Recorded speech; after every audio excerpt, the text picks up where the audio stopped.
ഞാൻ ഇഷ്ടപ്പെടുന്ന ഒരാൾ, അയാൾ ഇത്രക്കാരനായിരിക്കണം, ഈ ക്വാളിറ്റീസൊക്കെ ഉണ്ടായിരിക്കണം. ഇതൊക്കെ നമ്മൾ പെൺപിള്ളേർ ഇഷ്ടം പോലെ നമ്മുടെ പേരൻസിൻ്റെ അടുത്ത് പറയാറുണ്ട്, ഫ്രണ്ട്സിൻ്റെ അടുത്ത് പറയാറുണ്ട്. ക്ലബ് FM ലവ് ബൈറ്റ്സിൽ റീനു ഷാലു മേനൻ്റെ അടുത്ത് ചോദിക്കുക, അങ്ങനെ എന്ത് ക്വാളിറ്റീസാണ് ഷാലു ആഗ്രഹിക്കുന്നത്? ഈ ഷോ കേൾക്കുന്നവരിൽ ഒരു ഭാവി വരൻ ഉണ്ടാകാവേ.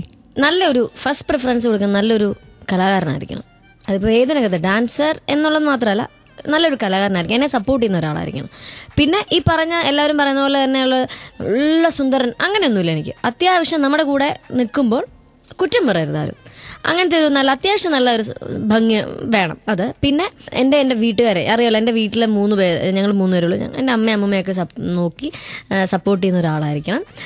അത്യാവശ്യം കാശൊക്കെ ഉണ്ടായിരിക്കണം, ജീവിക്കണ്ടേ. ഇങ്ങനത്തെ ചെറിയ ചെറിയ കാര്യങ്ങൾ, ചെറിയ ചെറിയ കാര്യങ്ങളല്ലേ പറഞ്ഞു വരുമ്പോൾ നമുക്ക് ആവശ്യമുള്ള എല്ലാം അതിലടങ്ങിയിട്ടുണ്ട്. കേട്ടുകൊണ്ടിരിക്കുന്ന ഇങ്ങനത്തെ ആൾക്കാരൊക്കെ ഉണ്ടോ? ഷാലുവിനെ ഒന്ന് പ്രപ്പോസ് ചെയ്യണോ? Number 567678, format Club C space your message. And കേട്ടുകൊണ്ടിരിക്കുക love bites with Reenu and Shalu Menon. ഇവിടെ മാത്രം ടൺ കണക്കിന് ലവ് ആൻഡ് ടൺ കണക്കിന് റൊമാൻസ്. പ്രണയിച്ചിട്ടില്ല എന്നൊന്നും ഞാൻ പറയത്തില്ല, കാരണം അതൊരു കള്ളവായി പോവും. പ്രണയിച്ചിട്ടുണ്ട് എന്ന് ക്ലബ് FM ലവ് ബൈറ്റ്സിൽ റീനുവിൻ്റെ അടുത്ത് ഷാലു മേനൻ പറഞ്ഞേ. ഷാലു, ആ പ്രണയകഥ അറിയാനായിട്ട് ചെറിയൊരു ആകാംക്ഷ, പറയോ എന്നത് തുടങ്ങിയേ? 9th പഠിക്കുമ്പോഴായിരുന്നു. അത് ആദ്യം 1 വേ ആയിരുന്നു, പിന്നെ അത് 2 വേ ആയതാ. അതെ, ഈ 1 വേ പ്രണയം എന്ന് പറയുമ്പോൾ ഇവിടെ നിന്ന് അങ്ങോട്ടും അവിടെ നിന്ന് ഇങ്ങോട്ടും ആവാലോ. എങ്ങനെയായിരുന്നു? പയ്യനായിരുന്നു ആദ്യം. ഞങ്ങൾ സെയിം ഏജ് ആയിരുന്നു, പക്ഷെ ഡിവിഷൻ വേറെ ആയിരുന്നു. അപ്പം ഇങ്ങനെ ഇന്റർവെൽ സമയത്ത് ഇങ്ങനെ പുള്ളി മാറി നിന്ന് ഇങ്ങനെ നോക്കും, ചിരിക്കും. അപ്പം ഞാൻ ആദ്യമൊന്നും വലിയ മരില്ല, പിന്നെ പുള്ളി ചിരിക്കുമ്പോൾ ഞാൻ ചിരിക്കുമായിരുന്നു. അതെ, ആദ്യം കുറച്ച് ജാട ഇടാം, പിന്നെ കുറേ ജാട ഇട്ടാൽ വേറെ ആളുടെ അടുത്തോട്ട് പോയാലോ. പിന്നീട് എത്തുണ്ടായി. അത് കഴിഞ്ഞിട്ട് പിന്നെ ഫ്രണ്ട്സിൻ്റെ അടുത്ത് ഇങ്ങനെ ഇത് കൊടുത്തുവിടും, ചോക്ലേറ്റ് കൊടുത്തുവിടും, അല്ലെങ്കിൽ അങ്ങനെയൊക്കെ ഇങ്ങനെ ചെറിയ ചെറിയ ലെറ്റേഴ്സ് ഒന്നും അപ്പം വന്നിട്ടില്ല. അപ്പം ഞാൻ ആദ്യം പറഞ്ഞാൽ എനിക്ക് വേണ്ടാന്ന് വാങ്ങിക്കില്ലായിരുന്നു. പിന്നെ ഇത് വന്നപ്പം വാങ്ങിക്കുമായിരുന്നു. ഞാനപ്പോൾ ആദ്യമൊക്കെ എനിക്കൊരു ഫ്രണ്ടായിട്ടുള്ള കൊള്ളാം, നല്ലൊരു പയ്യൻ, അത്രയും ഒരു ഇതുണ്ടായിരുന്നുള്ളൂ. അപ്പോൾ അങ്ങനെ തന്നു. പിന്നെ പിന്നെ പിന്നെ അത് വന്ന് പതുക്കെ ലെറ്ററിലായി. എനിക്കിഷ്ടമാണ്, ഞാൻ ഒരുപാട് സ്നേഹിക്കുന്നുണ്ട്, അങ്ങനെയാണെങ്കിൽ എന്നൊക്കെ പറഞ്ഞ ഭയങ്കര ഡയലോഗ്സ്. നല്ല ഭംഗി, നല്ല ക്യൂട്ടായിരുന്നു കാണാൻ, ഉള്ള കാര്യം പറയാം. അപ്പോൾ ഇതിങ്ങനെ എന്നും കണ്ടുകൊണ്ടിരിക്കുകയില്ല. അപ്പോൾ ഇങ്ങനെ കണ്ടു വന്നപ്പോഴത്തേക്ക് എനിക്കും എൻ്റെ മനസ്സിലും ഈ പറഞ്ഞ ആദ്യത്തെ മസിലെടുത്തൊക്കെ മാറിയിട്ട് എൻ്റെ മനസ്സിലൊരു ചെറിയൊരു ഇഷ്ടം തോന്നി. അങ്ങനെ വന്ന് ശരിക്കും ഈ ലെറ്റർ കൊണ്ട് തരുമ്പോഴത്തേക്കും ഞാനത് വാങ്ങിച്ചിട്ട് അതിനകത്ത് എഴുതിയിട്ടുണ്ട് മറുപടി തരണം എന്ന് പറഞ്ഞു. അപ്പോൾ ആദ്യമൊന്നും ഞാനൊന്നും റെസ്പോണ്ട് ചെയ്തില്ല. പിന്നെ അതിങ്ങനെ വന്ന് പിന്നെ ഞാൻ അമ്പലത്തിൽ പോകുമ്പോൾ ഈ പയ്യൻ അമ്പലത്തിനവിടെ വരുമായിരുന്നു. അമ്പലത്തിനവിടെ വരും, അപ്പോഴും സംസാരിക്കത്തില്ല, ഇങ്ങനെ ബൈക്കിൽ മാറി നിൽക്കുമായിരുന്നു. അങ്ങനെ വന്ന് ജസ്റ്റ് ചിരിച്ചിട്ട് അങ്ങ് പോകും. അതായത് ലവ് ബൈറ്റ്സ് കേൾക്കുന്ന അച്ഛനും അമ്മയൊക്കെ ഇനി മക്കളെ അമ്പലത്തിലേക്ക് വിടുമ്പോൾ ഒന്നുകൂടി ശ്രദ്ധിക്കും. എനിക്ക് വയ്യ. കേട്ടുകൊണ്ടിരിക്കുക love bites on club FM with Reenu. ഇവിടെ മാത്രം ടൺ കണക്കിന് റൊമാൻസ് പ്ലസ് ഷാലു മോഹൻ.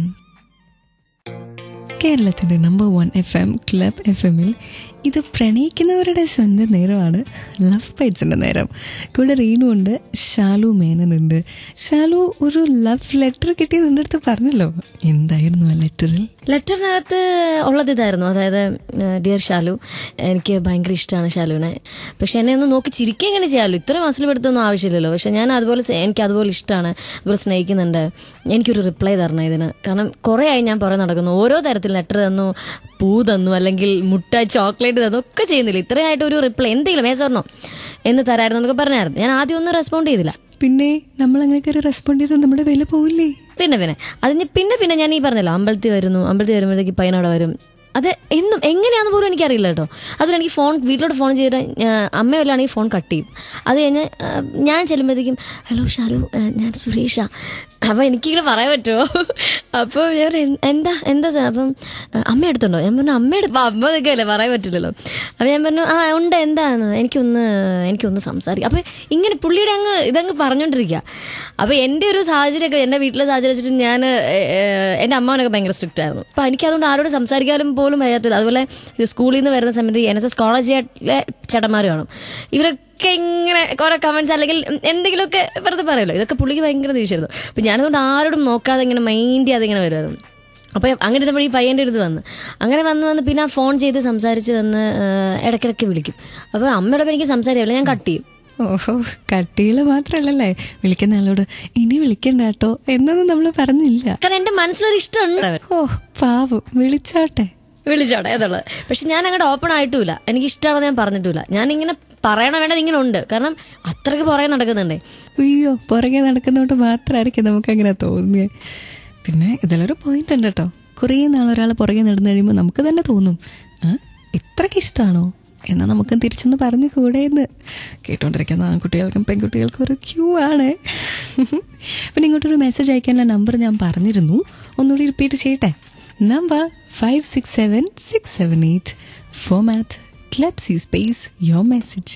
ഇത് ലവ് ബൈറ്റ്സ്. ഇവിടെ മാത്രം ടൺ കണക്കിന് റൊമാൻസ്. ചോക്ലേറ്റ്സ്, പൂക്കള്, ലെറ്റർ, അങ്ങനെ ഒരു പെൺകുട്ടിയെ വീഴിക്കേണ്ട എല്ലാ കാര്യങ്ങളും ഒരു കാമുകൻ ചെയ്തു. ഷാലു മേനന്റെ അടുത്ത്. ക്ലബ് FM ഇത് ലവ് ബൈറ്റ്സ്. കൂടെ റീനു ആൻഡ് ഷാലു മേനൻ. ഷാലു, എന്നിട്ട് എന്ത് സംഭവിച്ചു? കുറെ ആയപ്പോഴത്തേക്കും കുറച്ചും കൂടെ ക്ലോസ് ആയി. പിന്നെ ഈ പയ്യൻ തന്നെ ഞാൻ ആ സ്കൂളിൽ വെള്ളം ഇറങ്ങി നിൽക്കുമ്പോൾ അവിടെ വന്നിട്ട് നേരിട്ട് എന്തൊക്കെയാണ് ഇങ്ങനെ ചോദിക്കും. അപ്പം ആരെങ്കിലും ഉണ്ടെങ്കിൽ കണ്ടു പറയും, മറുപടി കിട്ടിയിട്ടില്ല കേട്ടോ, ഇങ്ങനെ പറയും.